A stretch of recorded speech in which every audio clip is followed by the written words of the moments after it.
Hi everyone, it's Robin. I'm going to share with you card number 2.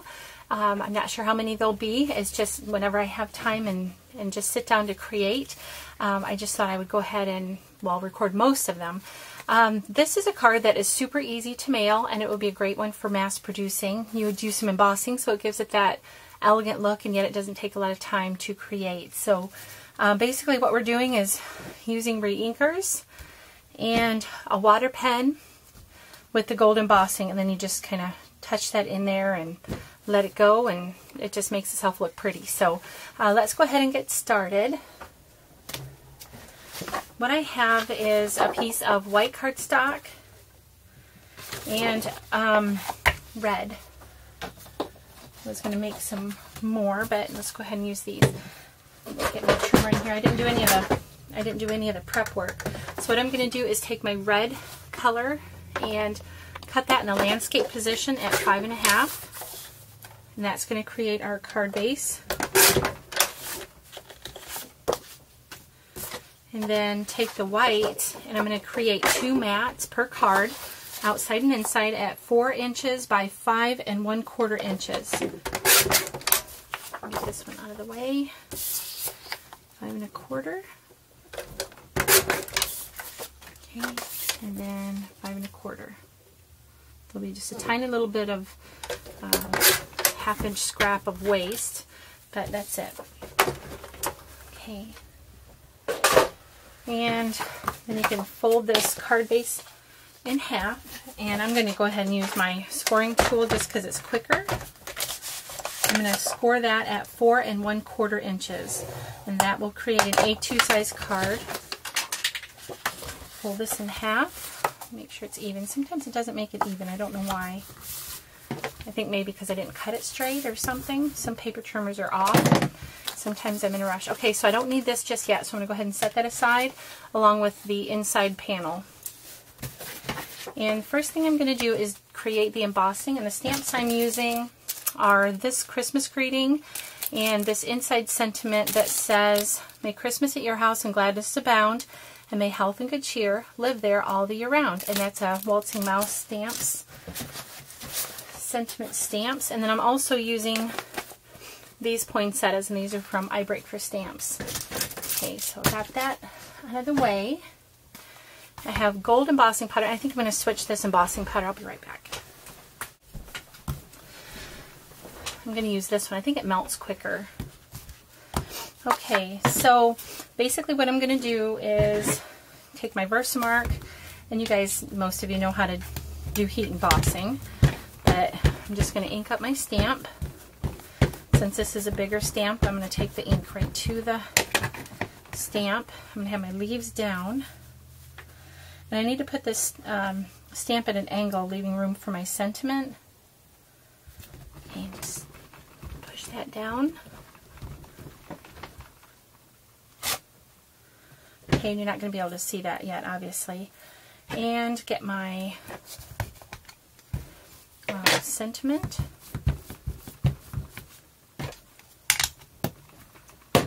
And put that right down here at the bottom.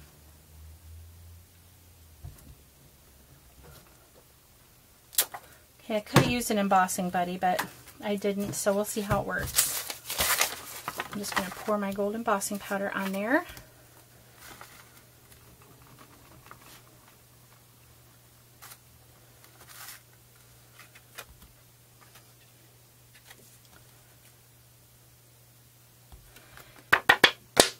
Tap that off. Not too bad for not using my little embossing buddy. Okay, so let me go ahead and clean this up before I spill it or melt it all over the place.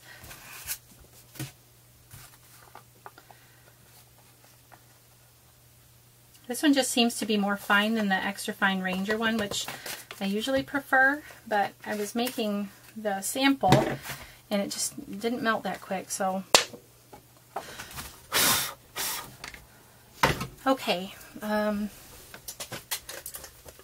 going to plug my heat gun back in.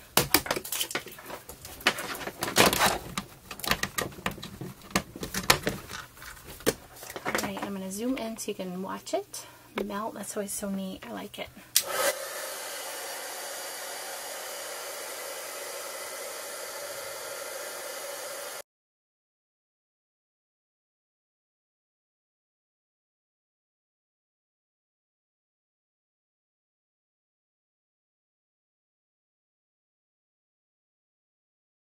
Okay, put this out of my desk area.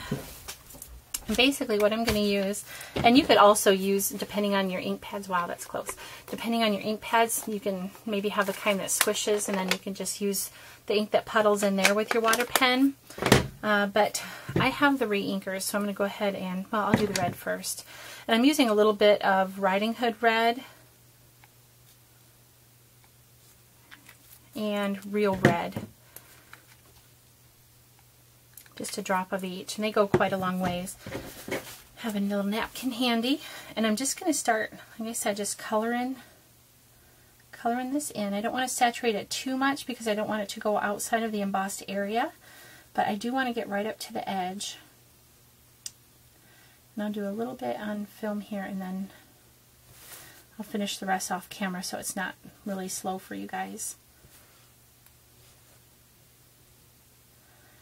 So, and I find this really relaxing. I'm not much of a painter, but this kind of makes me feel like I am.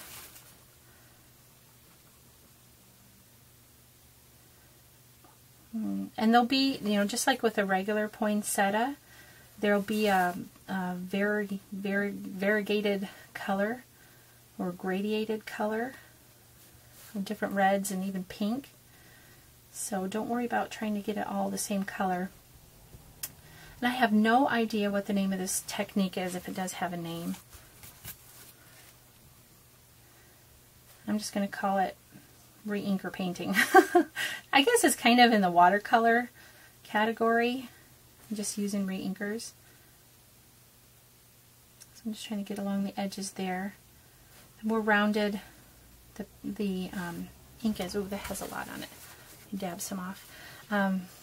The more finished and polished it'll look, as opposed to like jagged edges. So I'm just kind of letting the brush do the work, but keeping it moving so I don't get puddles. You really just have to be careful on the edges. The rest of it's pretty carefree. You can go right over your embossing because that creates a resist, so the gold will show through no matter what. And I'm just using plain white cardstock. These are my leaves, so I'm going to skip that. Oops, I went outside the line a little bit, but that's okay. It probably won't be noticeable to the average person.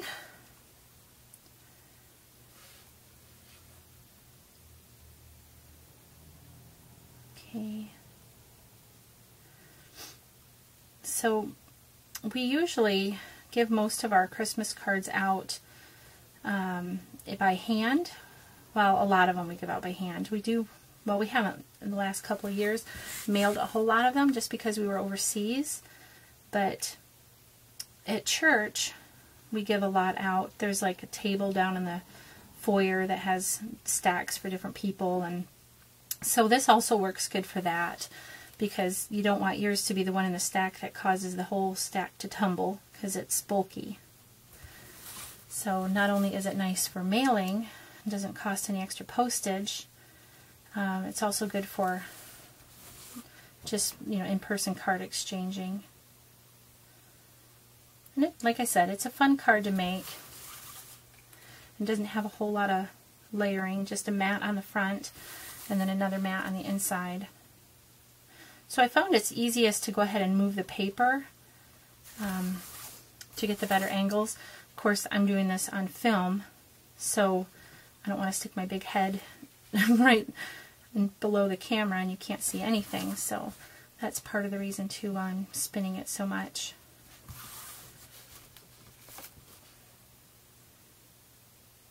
Looks like I might have just enough ink on the little thing I'm using, the little lid.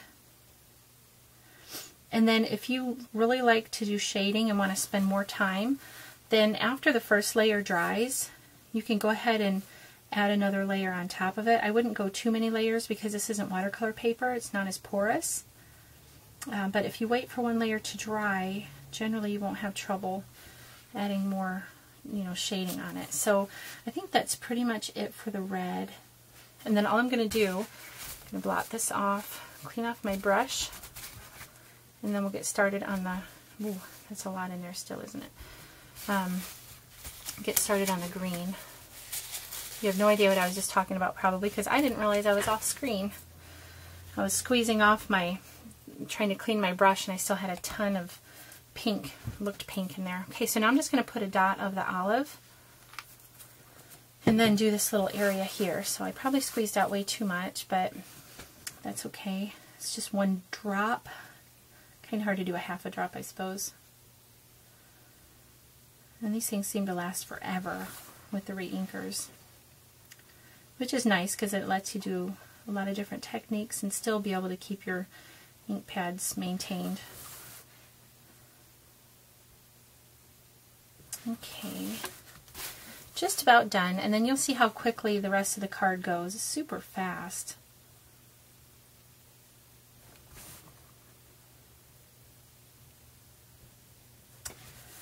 I think there's this little area here, and I think I'm going to call that done so you can see how much I have left. Boy, I need to zoom out, I think, because I'm thinking you guys are seeing stuff and I'm the only one that can see it.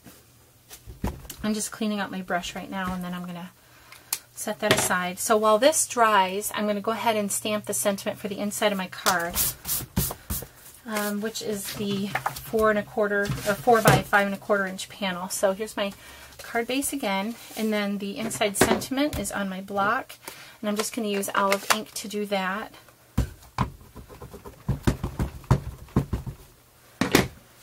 Make sure you're in screen here, or I'm on screen. I guess I could zoom out, but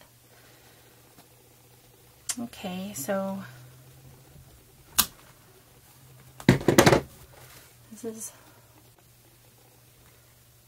okay, so this is what that looks like. Got really blurry there for a second. And you could ink the edges, but I'm not going to because this is for mass producing and I'm trying to keep it quick. Okay, and this, I have my card to open landscape, so I'm going to go ahead and stick this down in there, only because my stamp was pretty wide, the Poinsettia one. And this may still be a little bit wet, but I'm going to go ahead and adhere it down. I'm not going to add any pearls or ribbons or lace or anything, no flowers, just keeping it quick. I am going to add a little bit more red in there for some shading. I think that'll look pretty.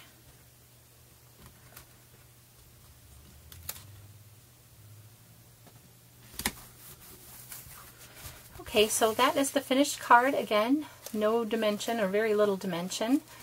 Here's the inside, and then this again is what the outside looked. And you can see it does need, if I want to be fussy and picky, it does need some shading added in there. But that's, you know, you can go ahead and do that or leave it as is. It looks pretty either way. So thank you so much for watching. I hope that you've enjoyed this tutorial. If you have any questions, just let me know. Thanks for watching. Bye-bye.